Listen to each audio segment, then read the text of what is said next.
Students, greetings.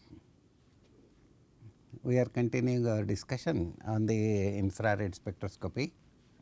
Last time I had taught you about molecular vibrations. One was about the stretching, and other was bending. I had shown you these slides in the last class.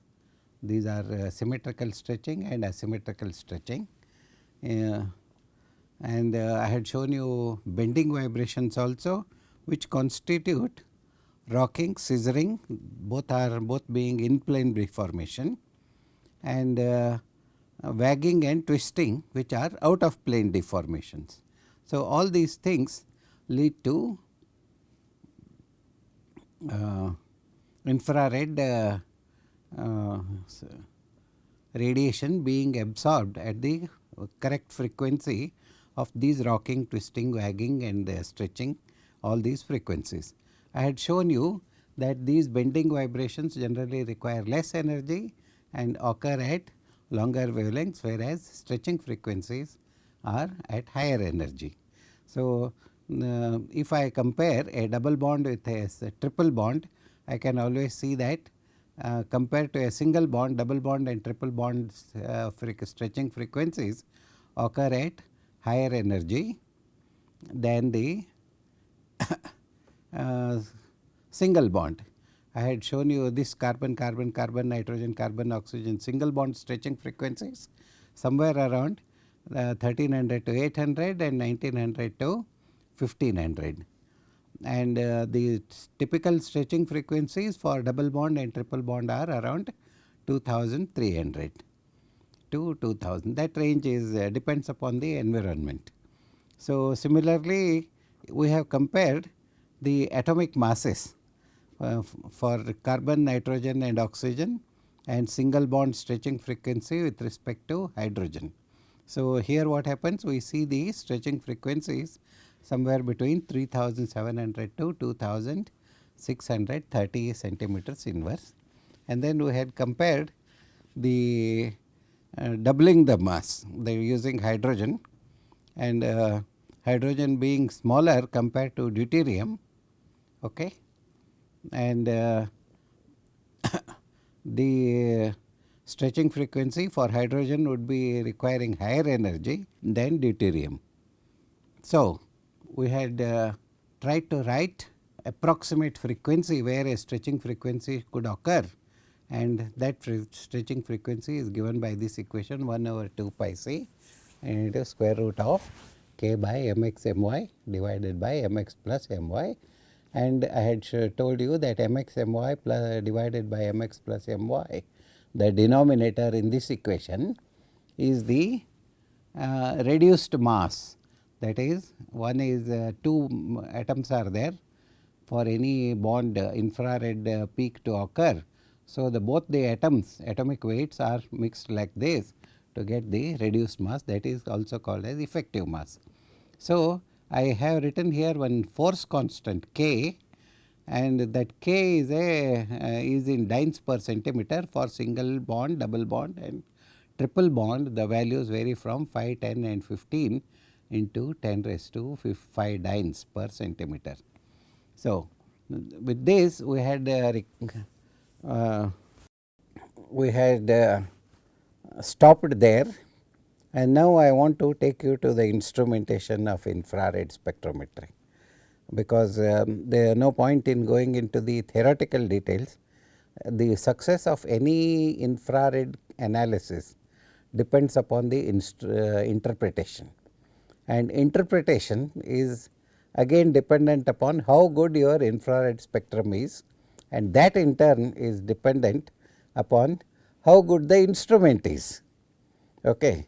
So, we have already covered various aspects of instrumentation like prisms, sources, etc., but for infrared we in general we know that the instrumentation has to be perfect. We know the general sources of this electromagnetic radiation, etc. For infrared there is something different. So, in the instrumentation what we are going to study is how the instrument is arranged and what are the sources, how is the sample compartment organized, a little about the detectors and the electronics and data handling. These are the 5 components, and you can take a look at this slide now. So, most of the modern commercial infrared spectrometers instruments fall into 3 categories. One is grating dispersive, that is we use the gratings for separating the electromagnetic radiation, and filter dispersive, that is we use filters for cutoff, and then sometimes we can use prism and filter combination. Okay. I had explained to you about the prisms, litro mounting, cornu mounting, etc. earlier in my interaction with the electromagnetic radiation. So, those kind of instruments were available about 10 years before. Even now they are available, and nowadays the most important development in the infrared spectrometry is the Fourier transform infrared spectrometers. Okay. So, the commercial instruments can be classified into these 3 categories. Essentially, if you want to buy an instrument, best is as of now Fourier transform, and next best is grating, and the next best is prism. So, depending upon your finances, you can go for the typical instruments whichever you need, but in all these instruments the essential components of the instrument will remain the same. Okay. Only the optics and mode of separation of the electromagnetic radiation is different. That is, while scanning, what you need is you have to start from 4000 centimeters inverse to 200 centimeters inverse range. So, how to cover this 400 to 2000 centimeters inverse automatically. So, for all these automatic instruments, unlike spectrophotometry, you cannot do it manually. You go from 4000 and then 4000, 3950, 3900, 3000, like that you cannot do. So, the infrared peaks are so sharp that within 1 or 2 or 5 centimeters inverse you may miss a peak. So, 90% of the instrumentation for infrared is automatic scanning instruments. So, for scanning instruments what you need is a continuous step up motor which will define at what units the wavelength will be changing. So, it may be set at 0.01 centimeters inverse or 0.1 centimeters inverse depending upon the quality of the instrument. Okay. So, in general you can say that grating dispersive, Fourier prism and filter dispersive and Fourier transform, these 3 you can use. Essentially an instrument, IR instrument would consist of the components, main optical system, okay, that is the heart of the system I can say, and next is the source. This is another important aspect of the IR spectrometry. Sample compartment, again it is a special compartment which is followed by the detector, and the software and quality of the spectrum is determined by the electronics and data handling. So, you can say whatever is the mode of operation, spectrometer or the spectrophotometer, that forms the heart of the instrument. It takes broadband radiation, infrared radiation all the way from 200 to 400, it comes as a bunch, okay, and that is split into small discrete frequencies or wavelengths with a given spectral resolution, depending upon whether it is filter photometer or grating dispersive spectrometer. But if it is Fourier transform, that is slightly different. We will study that also, that I will explain to you in a little while. But the grating and filter spectrometers may be the spectral resolution can be performed directly with a monochromator in a dispersive instrument. You can, I have taught you all these: monochromator, single slit, double slit, etc., etc. You can go back and look at the arrangement of monochromator slits, double slits arrangement and all that, and then prisms and then gratings, all those things I have taught you. So, but the scanning is usually done in a dispersive instrument, and how do we do it in a Fourier transform? It is done indirectly. So, in Fourier transform, what we use is an interferometer assembly, that is known as modulator, that produces an output in the form of a modulated infrared beam, which is decoded to produce the final spectrum. Take a look at the slides now, because I am going to define exactly two types of instruments. One is grating dispersive, but I am not going to tell you about the how it is done in grating or prism dispersive. I have already taught you, but in Fourier transform I am going to talk about. It will have a interferometer. It works on the principle of interferometry, and that is a part of physics. I think most of you may be knowing from your physics knowledge, or you can just read up. It is second year physics, second year degree physics level, and that is we use a modulator that produces an output in the form of modulated infrared beam total.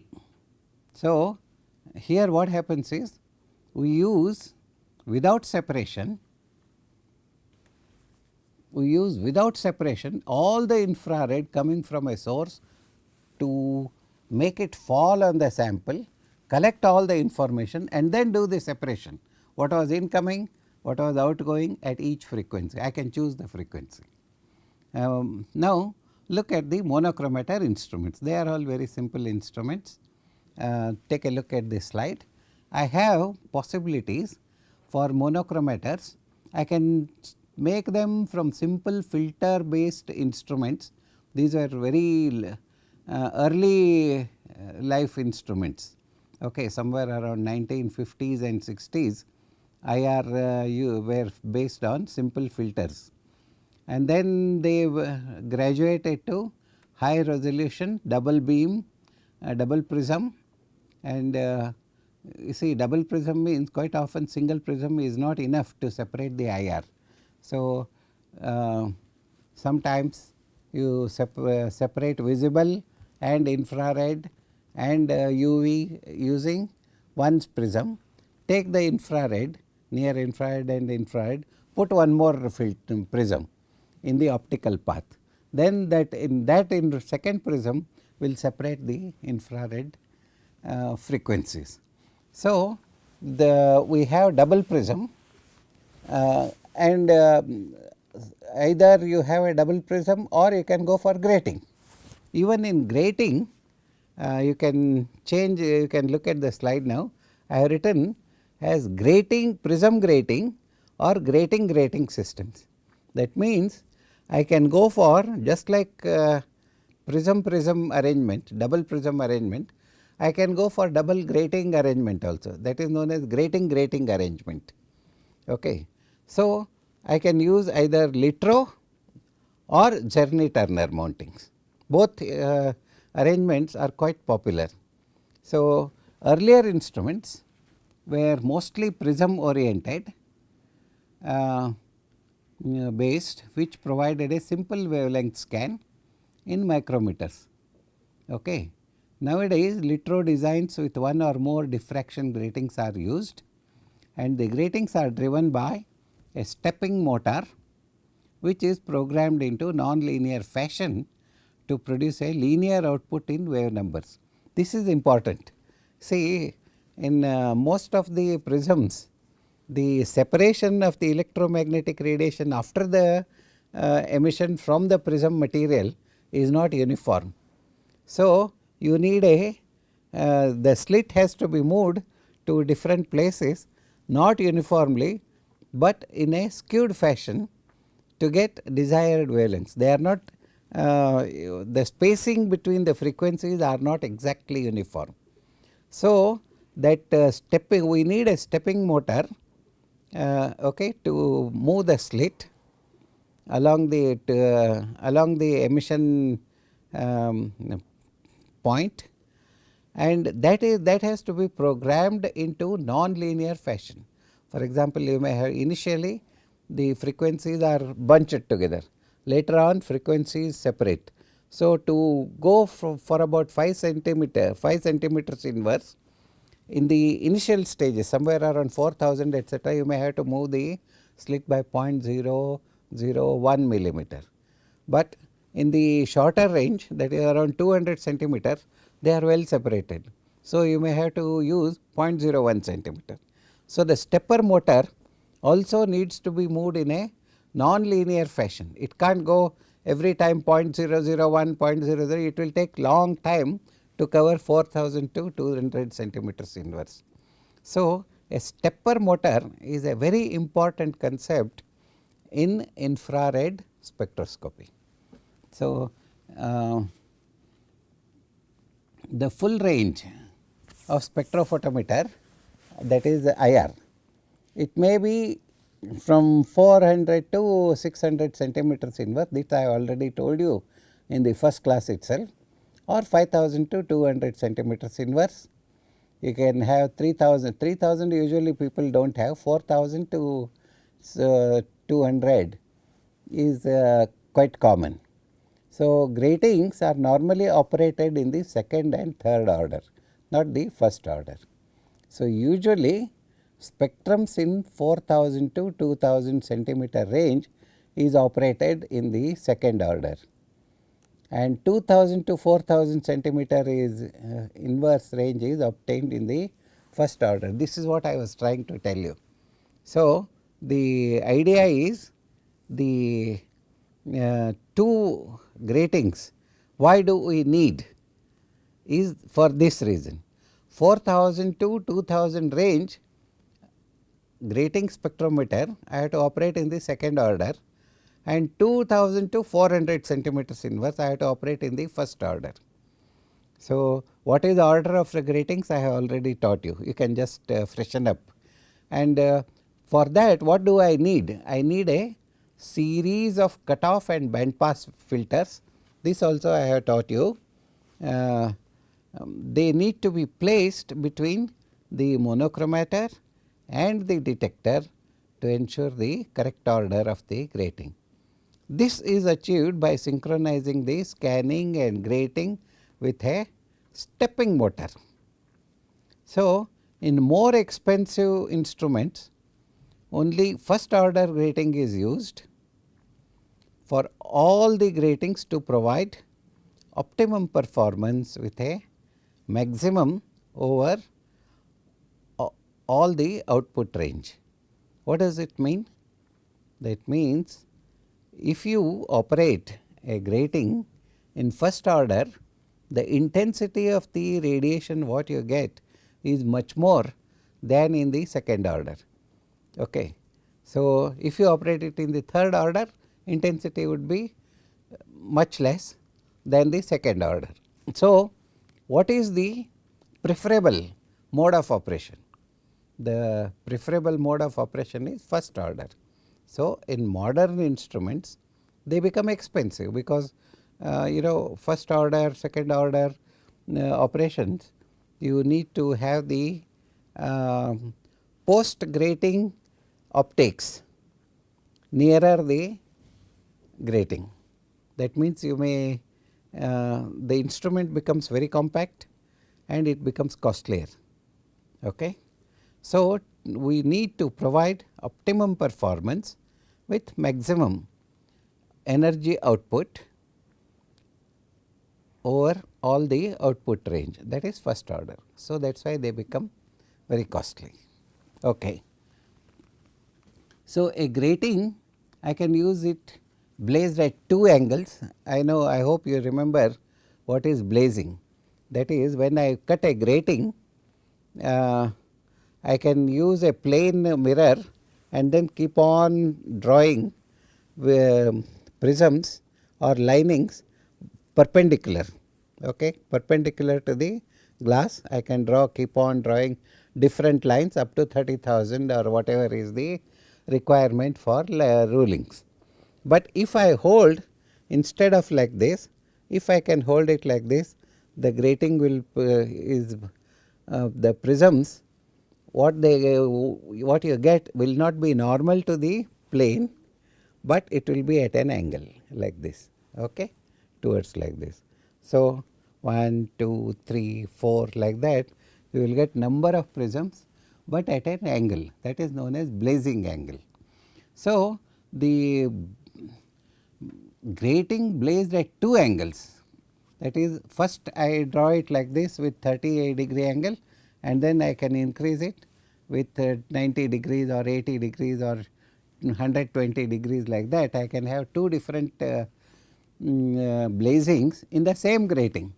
It is as good as using two gratings, because the first part will give you the dispersion in one area, and the second part will give you dispersion in the 4000 to 2200 or something, 2000 to 200 range. Okay. So, the drive in such gratings is reproducible by 0.01 centimeters inverse accuracy. So, what are we talking about? We are talking about the accuracy of the infrared radiation scanning should be plus or minus 0.01 centimeters inverse, in which the graph is drawn. So, it can also be pre-calibrated against a spectroscopic standard. See, generally what happens is, whenever a grating is to be drawn, it is impossible to produce a grating by ruling every time. It is a big engineering job. So, what people do is they produce one master grating, and on that they superimpose a transparent polyester resin, and then take off the polyester resin. That will give the duplicate of the grating. Okay. Such things can be mass produced. That means, with one single master ruler grating, you can produce hundreds and thousands of replica gratings, and these replica gratings are cheaper because they are all made of polyester, and all you need is a little bit of a resin to be placed on the grating with a separating agent, and once the resin is set, you just separate the two components. Your master grating, you will get it back, and your grating to be used in the instrument would be a resin grating, which is much cheaper than the original. So, such things need to be standardized against a spectroscopic standard with respect to the accuracy of the wavelength. Okay. So, modern monochromators are normally driven by stepper motor, that I have already told you, and these are all microprocessor controlled. Nowadays, electronics has grown up to such an extent that the accuracy obtainable in infrared is almost of the order of 0.001. But then again, if you want to scan at 0.001 centimeters inverse to cover from 4000 to 200 centimeters inverse will take about 2 hours, 3 hours. You would not want that to take an IR spectrum. So, it is a compromise. The scanning should be as accurate as possible, data should not be lost as much as possible. So, you have to make a compromise 0.01, 0.02 or 0.05 centimeters inverse scanning speed to cover 4,000 to 2,000 centimeters inverse infrared range. So, that is governed by a stepper motor and a microprocessor controlled to provide high level of accuracy. So, this also provide a slit programming mechanism, because you have to move the slit also. So, that is to be synchronized to give near constant energy. So, single beam, we have single beam spectrometers as well as double beam spectrometers. They possess the capacity for accurate measurement, that is no distortion of the IR, and they are more energy output. So, sharper IR peak changes. So, single beams infrared photometers, they are better than double beam, because in double beam energy is split into 50-50. So, the quality of the IR would be much less. Okay. Now, we will talk about Fourier transform interferometer. So far, what we have talked is about the optical system of a infrared spectrometer. Okay. Now, in optical spectrometers, I had told you that filter photometer, prism and cutoff filters, monochromatic band filters, and then other things. Second is grating, blazed holographic grating, and all those things. Now, I am coming to the third part of the optics, that is instrument itself is different, and this is special. Right now, the 90% of infrared spectrometers being produced are having Fourier transform IR spectrometers. They are called as FTIR spectrometers. And what is so special about it? The only thing special about Fourier transform IR is the optical system, nothing else. Remaining parts, the source and then sample compartment, all other things remain the same. Okay. So far we have discussed about the optics. Now, we are going to discuss about the optics of the FTIR. Okay. So, what is FTIR? Fourier transform interferometer. So, it is essentially a mirror arrangement. Okay. Here is the radiation coming from infrared source. I have not taught you about it yet. You see from here. Okay. I kept a source somewhere here.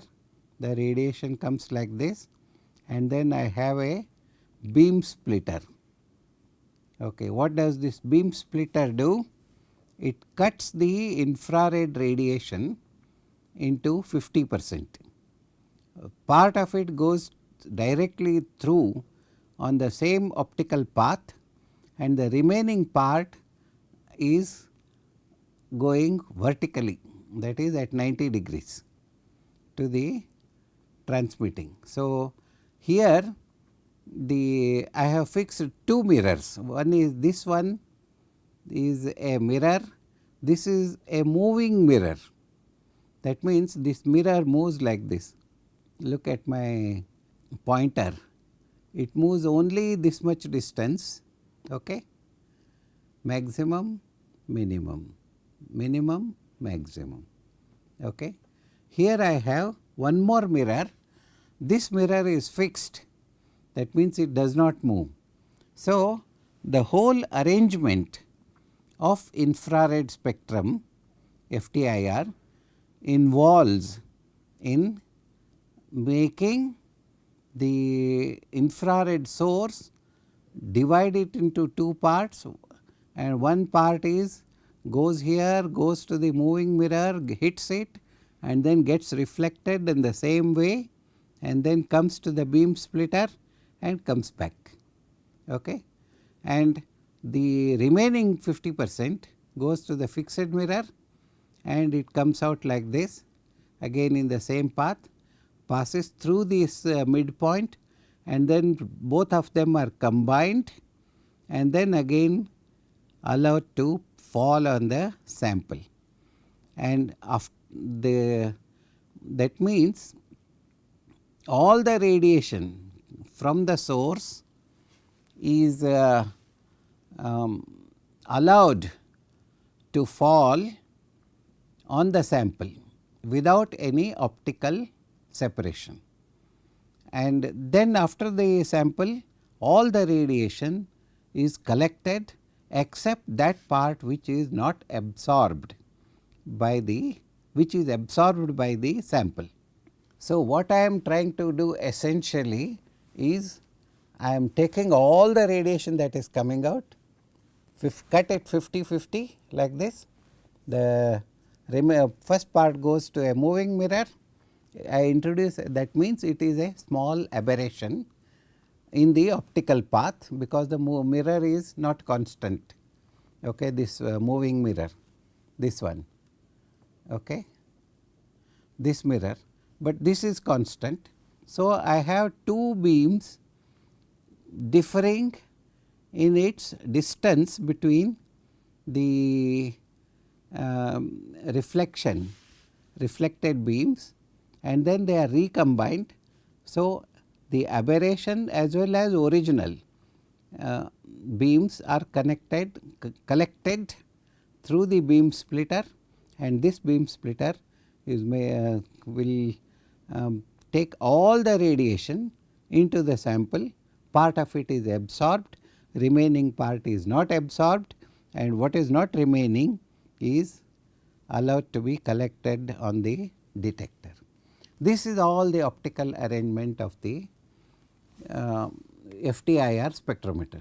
So, what is so special about FTIR at all? Now, there comes the beauty. For that, you have to understand a little bit about the theory of spectrophotometer, FTIR, that we will study in the next session.